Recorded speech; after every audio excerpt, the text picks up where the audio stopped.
Hello everyone, I am Rahul, Assistant Professor in RPIT Medical Campus. Today I am discussing about comparison between parathormone and calcitonin hormone.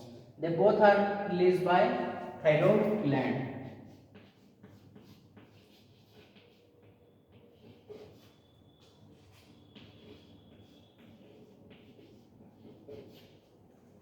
जो ये दोनों hormones हैं हमारे वो thyroid gland के द्वारा secret किए जाते हैं और इन दोनों हॉर्मोन्स का हमारा फंक्शन है maintain the blood calcium level. ये हमारे ब्लड में कैल्शियम लेवल को मेंटेन करते हैं जो कि हमारे रिस्पॉन्सिबल हैं पैराथॉर्मोन और कैल्सिटोनिन हार्मोन जो कि हमारे और हमारा जो नॉर्मल ब्लड कैल्शियम का ब्लड का लेवल है वो है 8 to 10 mg पर डेसीलीटर। अगर हमारे ब्लड में कैल्शियम का लेवल इंक्रीज हो जाता है तो हमारा कैल्सिटोनिन हार्मोन है वो एक्टिवेट हो जाता है। और ये कैसे एक्टिवेट होता है, हमारे ब्लड में कैल्शियम सेंसरी रिसेप्टर्स प्रेजेंट होते हैं जो कि ये डिटेक्ट करते हैं कि हमारे ब्लड में कितना कैल्शियम प्रेजेंट है। तो हमारे कैल्शियम में का लेवल जो बढ़ जाता है तो हमारा कैल्सिटोनिन जो है रिसेप्टर मतलब हार्मोन वो एक्टिवेट होगा और हमारे ब्लड में कैल्सिटोनिन क्या काम करेगा, जो हमारे ब्लड में कैल्शियम का लेवल बढ़ा हुआ है उसको कम कर देगा। कैसे कम करेगा आइए देखते हैं। जो हमारे बोन्स में कैल्शियम का डिपोजिशन है वो बढ़ा देगा और हमारे इंटेस्टाइन में जो एब्जॉर्प्शन है कैल्शियम का वो क्या करेगा, नॉर्मल रखेगा, ना बढ़ाएगा ना घटाएगा। और हमारे किडनी में जो रीअब्जॉर्प्शन है कैल्शियम का वो क्या करेगा, ये इंक्रीज कर देगा। और अब हम बात करते हैं, अगर हमारी बॉडी में कैल्शियम का लेवल कम हो जाता है तो क्या होता है। जो हमारा पैराथॉर्मोन हॉर्मोन्स हैं वो क्या होंगे, वो हमारे एक्टिवेट होंगे और हमारे ब्लड में क्या काम करेंगे, वो एक तो हमारी कैल्शियम की एब्जॉर्प्शन है वो इंक्रीज कर देंगे और दूसरा क्या काम करेंगे, जो हमारे बोन्स में कैल्शियम प्रेजेंट है उसको ये एक्सचेंज कर देंगे और हमारे ब्लड में क्या होगा, इसकी कंसंट्रेशन बढ़ जाएगी। अगर हमारे बोन से कैल्शियम एक्सचेंज हो रहा है तो हमारी बोन्स की डेंसिटी भी कम हो रही है और उसके लिए कौन सा हार्मोन रिस्पॉन्सिबल है, हमारा पीटीएच पैराथॉर्मोन।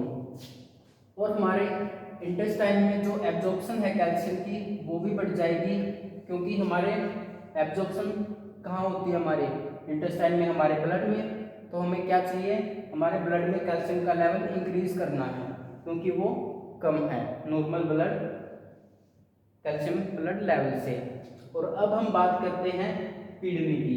किडनी में क्या होगा, जो हमारे किडनी में ब्लड फिल्टर होगा उसके लिए एब्जॉर्प्शन कैल्शियम की वो है बढ़ा देगा। कौन बढ़ा देगा, हमारा जो है हमारा पैराथॉर्मोन हार्मोन है इन सब के लिए रिस्पॉन्सिबल है, बोन्स के एक्सचेंज के लिए भी, इंटेस्टाइन के एब्जॉर्प्शन के लिए भी और हमारा किडनी की रीएब्जॉर्प्शन के लिए भी रिस्पॉन्सिबल है।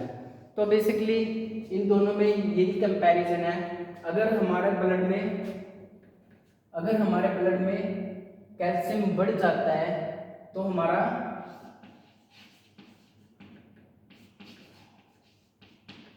कैल्सिटोनिन हार्मोन जो एक्टिवेट हो जाता है और हमारा डिक्रीज कर देता है ब्लड में कैल्शियम लेवल। अगर हमारे ब्लड में कैल्शियम की कमी है तो हमारा पीटीएच हार्मोन जो है वो एक्टिवेट होगा और क्या करेगा, हमारे ब्लड में कैल्शियम को इंक्रीज कर देगा। तो आई होप आप सभी को ये कंपैरिजन अच्छे से समझ में आया होगा। बेसिकली हमारा जो कैल्शियम का रोल है वो काफ़ी सारे हैं, हमने फर्दर वीडियो में ये डिस्कस किया हुआ है। और बोन की डेंसिटी के लिए भी हमारा जो रिस्पॉन्सिबल है कैल्सिटोनिन और हमारा पीटीएच हार्मोन, जो कि हमारा पीटीएच हार्मोन है वो क्या कर रहा है, हमारी बोन की डेंसिटी को कम कर रहा है और हमारा जो कैल्सिटोनिन हार्मोन है वो हमारे बोन की डेंसिटी को बढ़ा रहा है। वो कैल्शियम हमारा क्या, कैल्सिटोनिन हमारा क्या काम कर रहा है, जो हमारे ब्लड में कैल्शियम बढ़ा हुआ है उसको हमारा अपटेक कराएगा ये हमारे बोन्स में, जो हमारे बोन्स में कैल्शियम का डिपोजिशन है वो बढ़ा देगा और हमारे बोन्स की डेंसिटी को भी ये बढ़ा देगा। अगर कमी होती है तो ये बोन्स की डेंसिटी को घटा देगा उसके कैल्शियम के एक्सचेंज को करके, क्योंकि हमारे ब्लड में कैल्शियम का लेवल बहुत ही कम है। और कैल्शियम बेसिकली हमारा किस किस के लिए यूज होता है, जो कि हमारा रिस्पॉन्सिबल होता है हमारे बोन्स की, मसल्स की एक्टिविटी के लिए और हमारे ग्लैंड्स की एक्टिविटी के लिए भी, और इनके सिक्रीशन के लिए भी रिस्पॉन्सिबल है हमारा calcium. Thank you. I hope आप सभी को इन दोनों का कंपैरिजन अच्छे से समझ में आ गया हो।